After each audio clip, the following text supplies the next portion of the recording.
Yesterday I had an idea to make a video where pretty much I just want to talk about how you can turn heads, when you're out in public with, your outfit, your styling, the way you present yourself, and all the above. So this channel mainly focuses on fashion and, fashion tips, styling tips, how to iron, how to shine your shoes, how to crease your pants. With that being said, I think first I'm going to focus like on your outfit and how like just your outfit alone can get you, make heads turn or catch people's attention. But everything I'm going to say is under the impression that, number one, the best thing you could do for your look is work out and go to the gym. And even if you're a skinny dude like me, you're still going to look better if you're working out every day. And number two is just the level of confidence you have. It's, you can't let the clothes wear you. You have to wear the clothes. That's the way it works. So it doesn't matter if you have a gang of jewelry and you have a handful of rings or whatever it may be. If you're goofy and you don't have any confidence in yourself, then that's how you're going to carry yourself no matter what. No outfit out there is really going to be able to help you. But so first, as far as the outfits, you guys have heard me talk about this time and time again, is contrast. So if you want to really catch somebody's attention, you want to add a level of contrast to your outfit. And I'll probably put up some images that, pretty much show you what contrast really means. If you work with images like me, or you work with cameras, or you're a film student like myself, you already know what contrast is. But pretty much in cinematography class and film school, one of the first things we're taught is that the human eye likes to see contrast. So always add a level of contrast into your films. So with that being said, the way I want to reiterate that to you guys out there watching this at home is always add a level of contrast to your outfit. And that's why I really, really, really love Charlie Brown's. I love Ben Davis shirts because they have a level of contrast. You could see with this Ben Davis shirt behind me, it's red and white. Red with white, or I guess you could say white with red stripes. And that's pretty much a level of contrast. Or take a black and white Charlie Brown, for example. A black and white has an extremely bright color stripe, which would be white, and then an extremely dark color, which would be black. That's contrast. Contrast stands out, and obviously the most extreme level of contrast would be black versus white. But contrast stands out, always catches your attention. Other than that, you just want to work on your color coordination. So let's say I have an entire outfit that's all baby blue, with baby blue Dickies, a baby blue polo shirt, baby blue Chuck Taylors / Converse, and white fat laces. Even though it doesn't really have too much contrast, the color coordination catches the attention, is that the whole outfit is the same color, and it's also kind of a unique color you don't normally see on clothes. But also, number one, this is probably the most important one, is scarcity. Scarcity is probably going to be that main factor in turning heads to your outfit.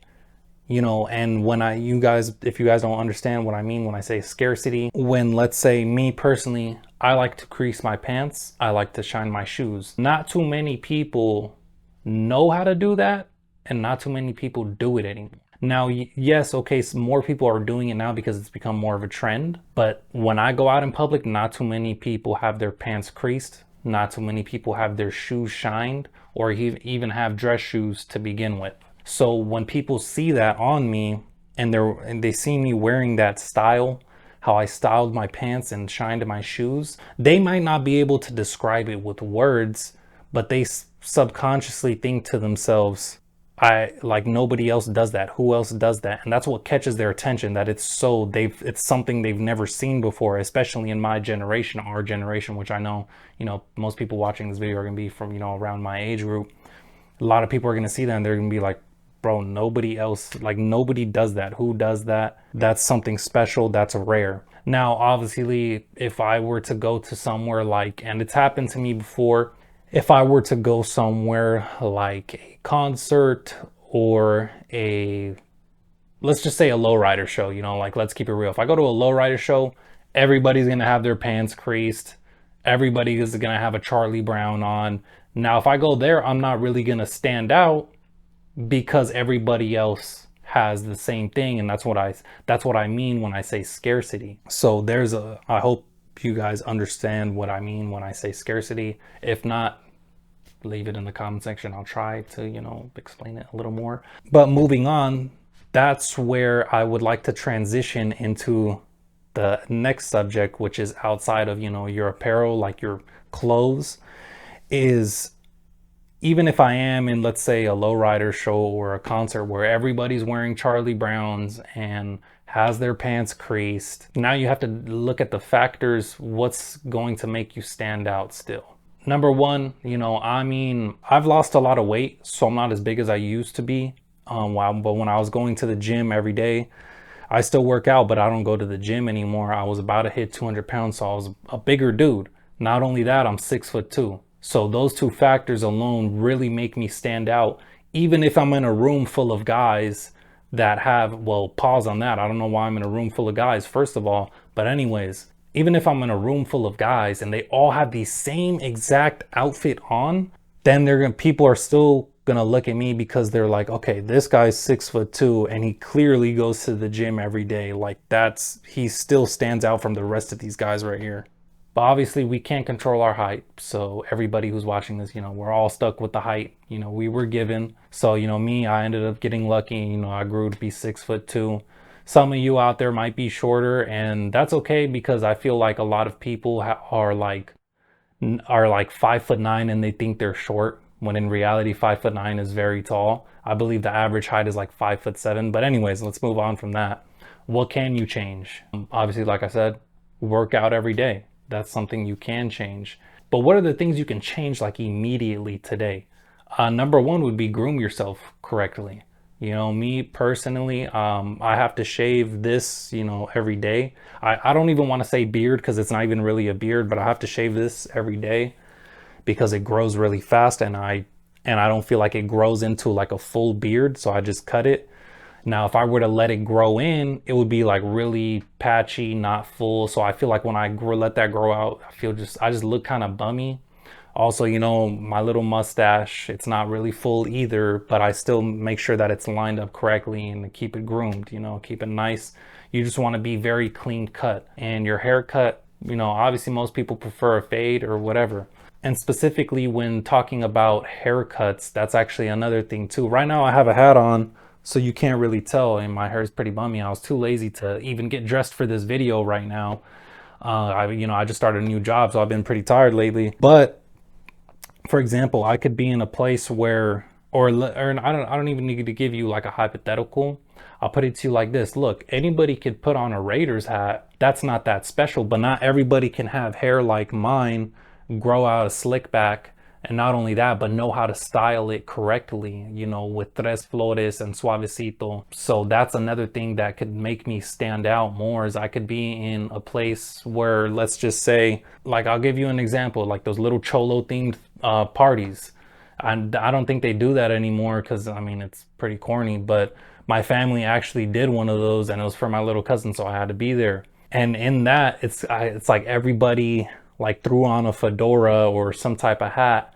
And I'm like, oh, okay, so that's how they're trying to imitate that. But not everybody can imitate a very nice slick back hairstyle. Not everybody has the genetics in their hair for that. Some people can't even grow hair and that's why they're bald. And I'm not sitting here saying that slick backs are strictly tied to being a cholo or whatever. I'm just trying to make a point, So be very clean cut, groom yourself properly. Make sure you have a nice haircut. Always keep it tamed.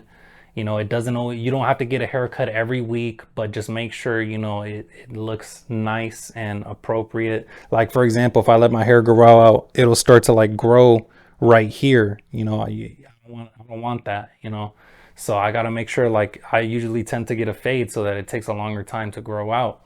Other than that, what's another thing you can change like right now as you're watching this video?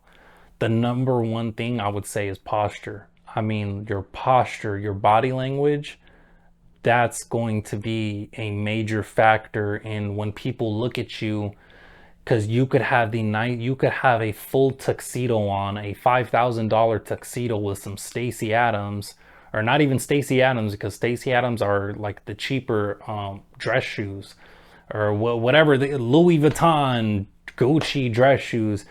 You could have all that on, but if you're like standing like this, slouched over, your body language is kind of like tells us that you're not very confident in yourself, then you might as well be wearing a bun on a homeless dude's outfit, you know? And that's what all ties back into you have to wear the clothes. You can't let the clothes wear you. I've seen dudes with, like I said, I think I said this earlier, with a hands full of rings, but you could just see it in their eyes and their body language that they're nervous for whatever reason. They care too much about what other people are thinking about them in the room.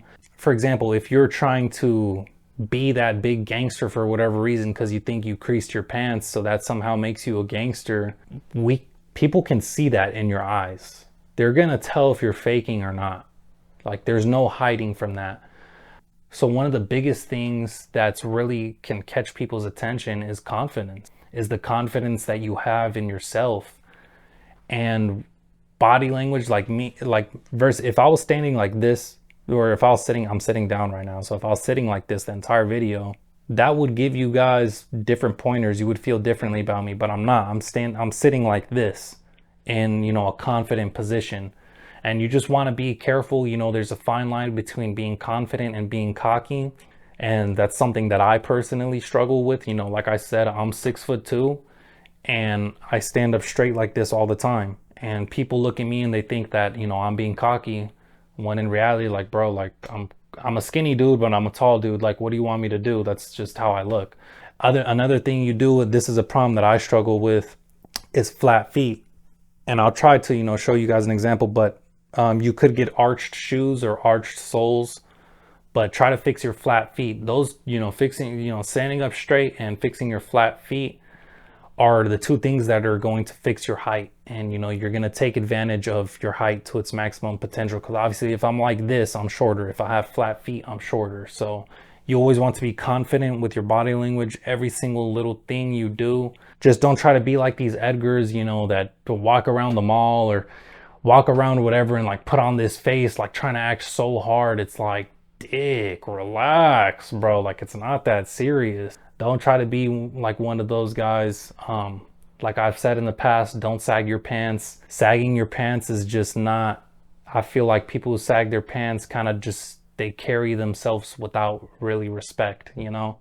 That's, at least that's the impression I've gotten from everybody I've ever known who sagged their pants, including the people that I've gotten to know on a personal level. I just feel like they never really had that sense of respect for themselves, or never had anybody to show them better. But confidence is a very hard thing to get. You know, I know one thing I know that builds up confidence is going to the gym. Like I've said, you know, I'm going to say it 1,000 times, going to the gym personally helped me. I can give you a personal testimony that when I started going to the gym, it made me very confident, but it also made me very cocky at the same time. But also, I know guys who go to the gym every day and they push heavy weight, but they're still like awkward. They're still like kind of awkward people. Some of them don't know how to like talk to women. They're just, their body language, are just kind of still have like a low self-esteem. They're, you know what I mean? So, I mean, confidence is a very hard thing to learn, and it's a very hard thing to emulate. It's something that you cannot fake. Like I said, if you're not confident in yourself, people are going to see that in you. The people who are confident are going to see that in you. And number one thing, you know, when walking into a room full of people, being confident is not being worried about what they have to think about you, because you know yourself that, you know, you're a solid ass dude, and you're confident in that you're a good person with good intentions, and that's all it is. Like, if I walk into a job interview, I'm gonna be standing up straight, and I can look this person in the eyes, be interviewed, tell them the whole truth. I have nothing to fake because I'm confident in it, because I know what I have to offer. I know I'm a hard worker and this and that. But also, a lot of my confidence comes from my personal life story, you know, with, you know, people I've lost and that have passed on, things that are very hard to go through, and times in my life where I could have passed on myself, but I didn't, whether it's medical issues or whatever. After going through things like that, and you come out on the other side, and you look at the rest of people who haven't been through things like that, it really boosts your confidence in a good way, because you know that it prepared you for things like that to happen again. Not only things like that to happen again, but like, let's say I go into a job interview. Some people are nervous to go to job interviews. Me, I'm not, because bro, I've been through so much in my life where it's like, I'm not, the things I've been through in my life are way worse than a job interview. And I should have been nervous for those things that I've been through and I wasn't. So why am I going to be nervous for a job interview, you know? And that's coming from somebody. I know this is kind of turning into more of a video where it's like I'm giving you more personal advice, like on a life. I'm like the crackhead that you meet at the gas station and he just starts lecturing you about life. But this is what all goes into your look, you know? And this is all the advice I'm trying to give to people, to wear the clothes and not let the clothes wear you. And also, I want you guys to know that this all comes from somebody who, when I was, I look, keep it honest with you guys. I grew up without a father figure. I grew up without a mother. I grew up with my grandmother, you know, and she was very hard on me. And I was the shyest, most low self-esteem, most awkward, most nervous and anxious kid ever. Last but not least, I want to say, you know, find a style that you're comfortable with. Don't just follow another guy's style. Like if you like my style, you appreciate it, and you like to crease your pants and shine your shoes, you like that old school look, you're going to find more confidence wearing that type of clothes, then so be it, you know? Do it because you like it, not because you just see somebody else do it, you know? But find your style too, because me, you know, like I said, I was the most shy, nervous boy. But once I found this particular style of clothes that I really, really liked, it was very appealing to my eyes, I started wearing it. And here in my high school, that type of clothes was very looked down upon, because, like, I'm gonna just be honest, like Mexicans like that dressed like that, they were just looked down upon socially, like as far as a social status, because it was just made fun of so much. But I liked it so much that I didn't care what people had to say, because I liked wearing it. And that's when confidence comes into play. I didn't care what anybody else had to say, you know? Matter of fact, that's how I got my name, Big Shirt. That's how I was blessed with that name, because I would always go to school with big shirt. Well, actually, football practice with big shirts, and they blessed me with that name. So just don't fake anything. You got to stand up straight, stand up tall, you know, and also, you know, always keep your head up. Like, obviously, don't be like, don't do something so ridiculous like this, but straightforward. Never look down, you know. But also don't keep it up like that. I feel like that's a little too cocky. You know, you want to keep your head straight forward. I think I want to talk about jewelry as well. Like, for example, this watch. Same thing is going to happen, you know, but that also has to do with scarcity. I would say jewelry is strictly tied to scarcity. This watch costed me, I think, $700 or $800. It's an Invicta. Real, I think 1.3 carat diamonds, so they're the smaller stones, but it's still an extremely nice piece. That's not everybody. I mean, you go to the mall, you go out in public, not everybody has an $800 watch on, you know, so I have to be very grateful for that. But also, if you're out here wearing a $1,000, $10,000 Rolex and you're still goofy, like you're messing up on the posture, your body language is awkward, then it doesn't matter that you have a $10,000 watch on if somebody's gonna try to rob it from you, you know? So I would say jewelry is strictly tied to scarcity, and you just have to be confident wearing it, you know? And then another thing too would be tattoos. You know, as you can see, I have Hebrew writing on my arms. This is my first and only tattoo. Well, I guess you could consider it two, but it's like two in one because I got them at the same time.